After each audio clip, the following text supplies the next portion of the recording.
Homosexuality is a sin, is it? Yes, haven't you read Leviticus 18:22? Thou shalt not lie with a male as with a woman. I mean, Leviticus also says you can buy and sell slaves. Just read chapter 25, verses 44 to 46. Now, hold on. You need to consider the context of that time period. Those were just the laws of the land at the time. Yeah, you're not gonna argue with that? Well, no, because you're right. In fact, the term Leviticus refers to the Levites of Israel. In fact, Leviticus 24:16 says that the punishment for blasphemy should be getting stoned. And I don't mean the good kind of stoned. Yeah, exactly. Chapter 10, verse 20 says the same thing about adultery. Now you're getting it. And those two verses about homosexuality. Ooh. What?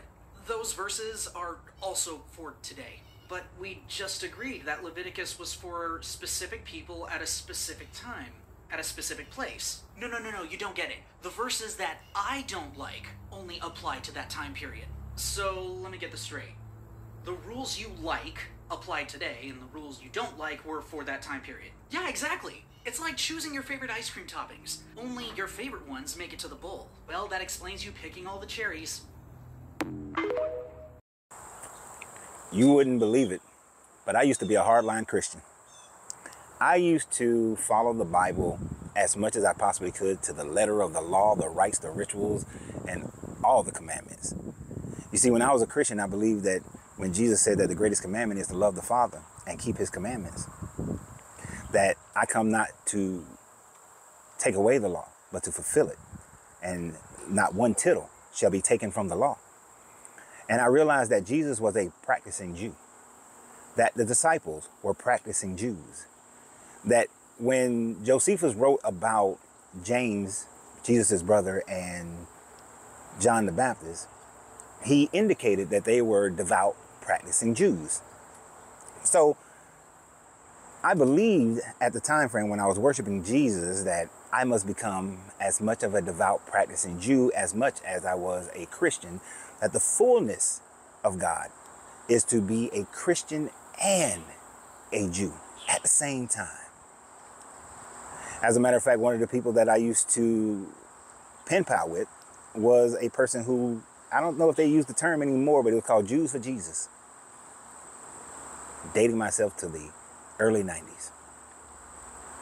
But I would follow these laws. Now, those that he said were easy for people to say, oh, well, that was just for that time, But I was so caught into it that when my wife at the time would be on her cycle, we could not sleep in the same bed. I could not touch the things that she had touched. So that was a time frame where I would cook my own food. I would wash my own dishes. I would sleep on the couch. I would not touch anything that as she sat on something, I wouldn't sit on it. You know, I took it as serious as when you read the story of Jacob when him and his 4 wives were leaving and Rachel had stolen the gods of her father and Laban came to find his gods, that she sat on them and told her father that she was on her menstruation. And so he did not search for them under her seat, on her satchel. I was that devout. And thankfully around 91, 92, I start to realize how idiotic that is. That here I am following the teachings of people who lived in this desert community thousands of years ago, who did not understand science, who did not understand the ideas of their God cannot be substantiated. And I started to realize how many contradictions were then in your Bible. And as I read and understood more of the contradictions, I started walking away from this mindset, this conditioning that I had.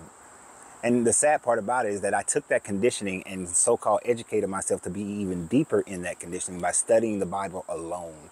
But as I started studying it alone and seeing all the discrepancies, then I started looking for extra biblical material. And those extra biblical materials, first I found a bunch of apologetics, and the apologetics were just trying to explain away everything.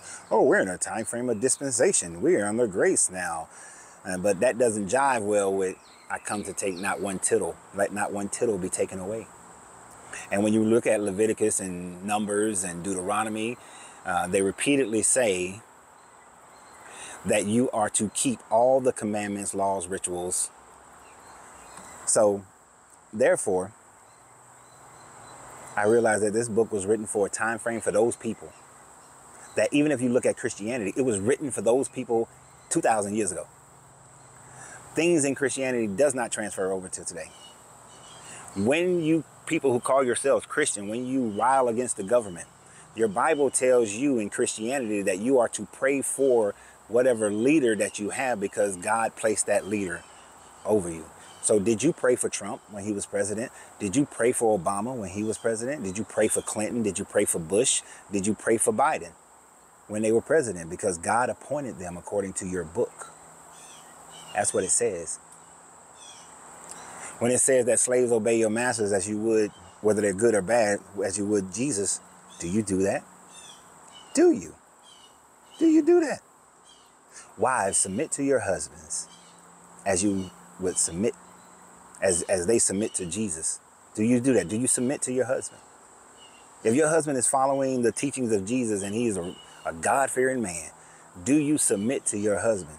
So when he tells you to go do something, regardless of whether or not you want to do it, do you go do it? Do you? Husbands, love your wives as Christ loved the church, willing to give your life for it. Do you love your wife more than you love yourself? For I know not a man that hateth his own flesh. Do you love your wife more than you love yourself, or are you out here cheating on your wife? Are you beating on your wife? Are you verbally abusing your wife? It tells you to love your wife more than you love yourself. Are you doing it? Probably not. Probably not. Are you sacrificing for her? Probably not. Are you willing to lay your life down for her?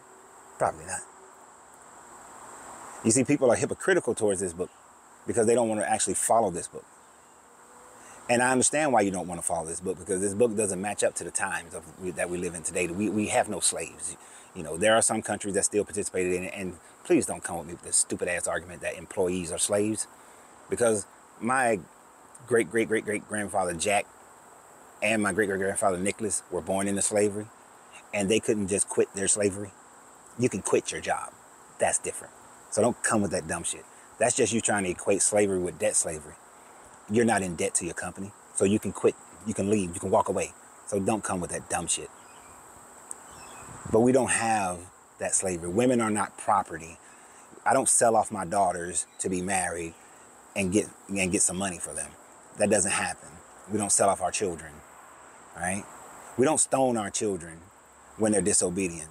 We don't stone witches and warlocks. We don't stone those who practice divination. Are y'all going out, finding someone who's doing tarot and going in there and stoning those people who are practicing tarot? Are you doing that? Because that's what your Bible tells you that you're supposed to do. You're supposed to go and stone the witches. You're supposed to stone anyone who commits adultery.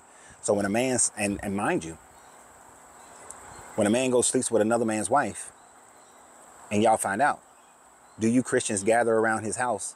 Do y'all stone the woman and stone the man? Do you? Or basically, actually, in your Christianity, it is only the woman who was brought up to be stoned. The man was not even there. It's just the woman. So are you stoning women for committing adultery? When was the last time you, as a good Christian, went and stoned somebody? When that woman came up into the church and she gave her testimony and how she cheated on her husband and she's asking for forgiveness, do y'all pick up y'all stones and stone the shit out of her right there in front of the church? No, you don't. Because this book is invalid. This book is incredibly invalid, because we are more moral today than that book ever has been. So, I used to be a hardcore Christian until I started reading the Bible. And the more and more I read the Bible, the more and more I realized Christianity is not for me, and it's not for anybody else, and has never been for this world. It's never been for man. It has always been against man. So tell me what you think. Subscribe to the channel. Oh, and I want to thank everybody who has donated. And always remember, you have to free yourself to be yourself, because your greatness is non-negotiable. Good journey, good vibrations.